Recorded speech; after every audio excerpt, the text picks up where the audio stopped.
Buenos días, profesor y compañeros. Pues el día de hoy yo les vengo a hablar acerca de La Divina Comedia, un libro de Dante Alighieri.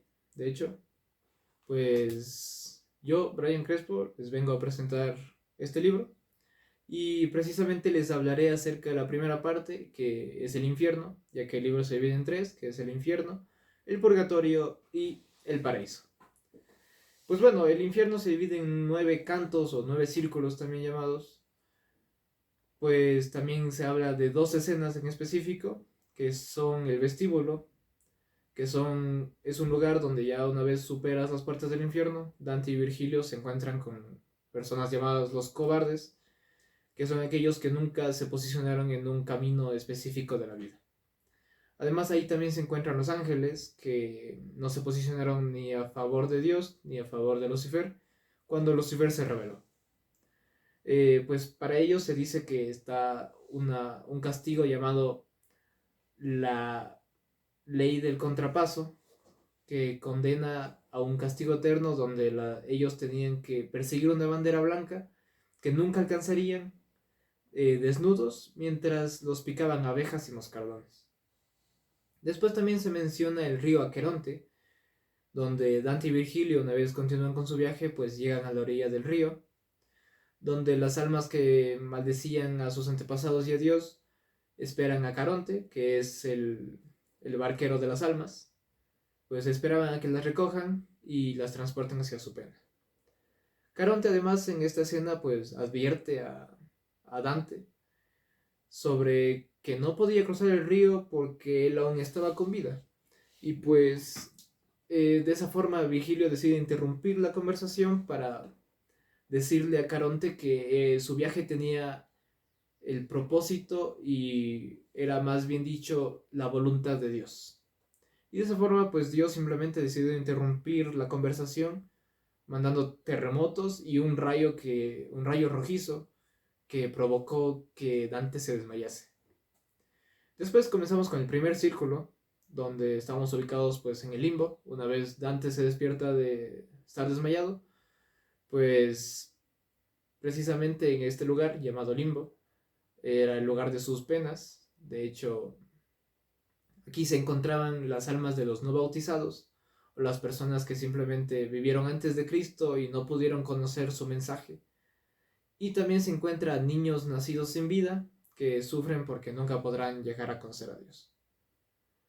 Después continuamos con el segundo círculo, donde Dante y Virgilio se encuentran al juez Minos, que por voluntad divina pues hace que las almas se confiesen y de esa forma después les otorgaba un castigo.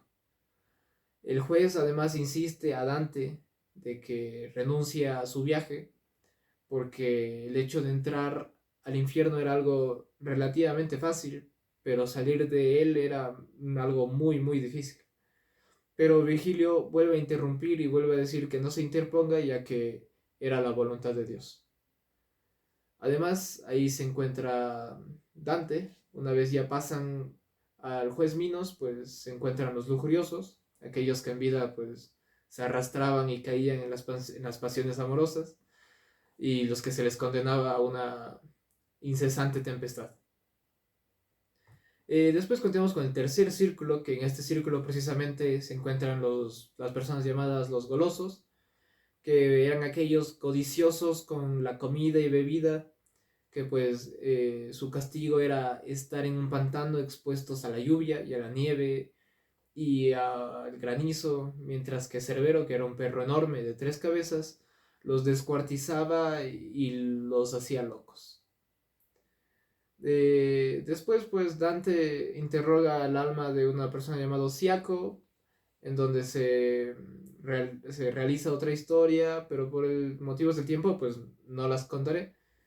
Y después volvemos con el cuarto círculo, donde se encontraban las personas avariciosas que estaban pegados a los bienes terrenales o desperdiciaron sus bienes sin control, personas como los derrochadores.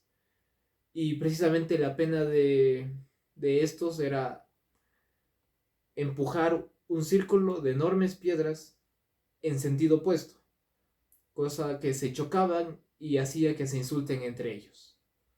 Eh, Después continuamos con el quinto círculo, que en este círculo encontramos a los furiosos y a los perezosos, que estaban hundidos en un pantano, y principalmente con los furiosos, que estaban situados en la superficie, mientras se golpeaban unos a otros violentamente, y los segundos, los perezosos, que estaban colocados al fondo, donde hervían por la rabia contenida del pantano.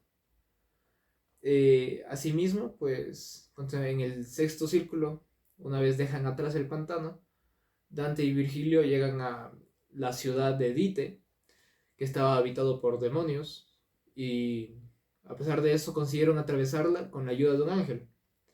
Más adelante se encuentran al cementerio de los Heretici Epicurei, o más bien conocidos como los epicuros, que se alejaron de la fe cristiana por no creer en la vida después de la muerte. Después tenemos al séptimo círculo, que pues este círculo principalmente se dividía en tres días, que los condenados pues tuvieron que ser castigados. Precisamente a las personas llamadas violentas, que existían tres: las violentas contra los demás, violentas contra sí mismos y violentas contra Dios. Pues los violentos contra los demás, como los homicidas o ladrones, pues estaban condenados a estar en el río de sangre ardiente, mientras centauros les atacaban con flechas. Después los violentos contra ellos mismos, pues como los suicidas y derrochadores, estaban transformados en árboles, y los derrochadores principalmente eran perseguidos por perras. Los violentos contra Dios, refiriéndose a los blasfemos, estaban forzados a estar bajo una lluvia de fuego.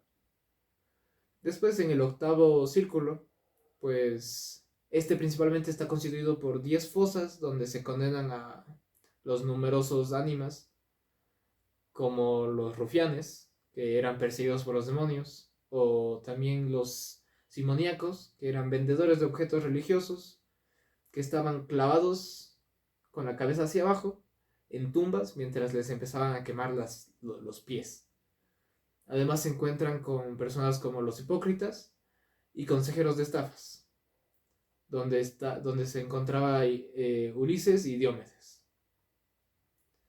Y por último tenemos al noveno círculo, que pues bueno, en este círculo es un lugar que está sumergido en el hielo, ya que Lucifer vivía en ese lugar, y pues lloraba y agitaba tanto sus alas que congelaba un lago.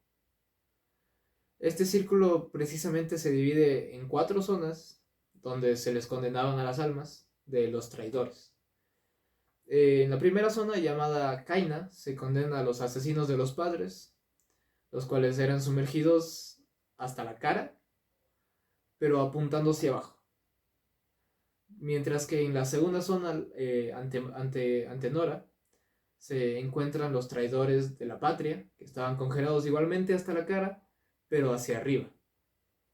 Después, en la tercera, la Ptolomea, se castiga a los traidores de huéspedes, que las lágrimas que salían de sus ojos pues se congelaban, y de esa forma se impedía que se desahoguen de su dolor. Y por último, en la Giudecca se condena a los traidores de los benefactores, que estaban totalmente hundidos en el hielo. Y pues bueno, en esta parte, la más profunda, que estaban castigados por el mismísimo Lucifer, se encuentran almas también como la de Judas, el traidor de Jesús, y también las almas como Bruto y Casio, que eran los traidores de César, a los que se les trituraba. Además, el cuerpo del ángel caído pues representa, por así decirlo, la única vía de escape del infierno, ya que Dante y Virgilio después pues suben sobre él para poder ver el cielo y las estrellas, mientras que también subían para ver y llegar al monte del purgatorio. Y pues bueno, de ahí empieza la segunda parte, que pues sería el purgatorio. Pero este sería el fin de la parte del infierno, pues la verdad pienso que se debería de leer este libro principalmente porque es una novela que cuenta cosas utilizando la mitología, principalmente la mitología griega, y combinando algo de cristianismo, ayudando a ver todo este tipo de personas y cómo se les juzga a este tipo de personas en un espacio en específico, o con castigos diferentes dependiendo de sus crímenes y cómo las almas pasan de un lugar a otro para poder ser condenadas y juzgadas. Y pues te deja ver una perspectiva de cómo son las cosas y relacionar este tipo de creencias, pues dándote una idea bastante interesante que te ayuda a imaginarte muchas cosas y pues realmente es un libro muy interesante, recomendable, pues no es algo que te llegue a aburrir, por así decirlo.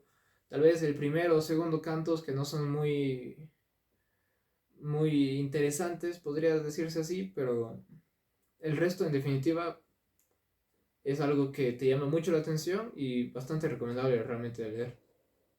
Y pues bueno, eso sería todo. Eh, Gracias a usted, profesor, y a mis compañeros por ver el video. Y nos vemos en el próximo.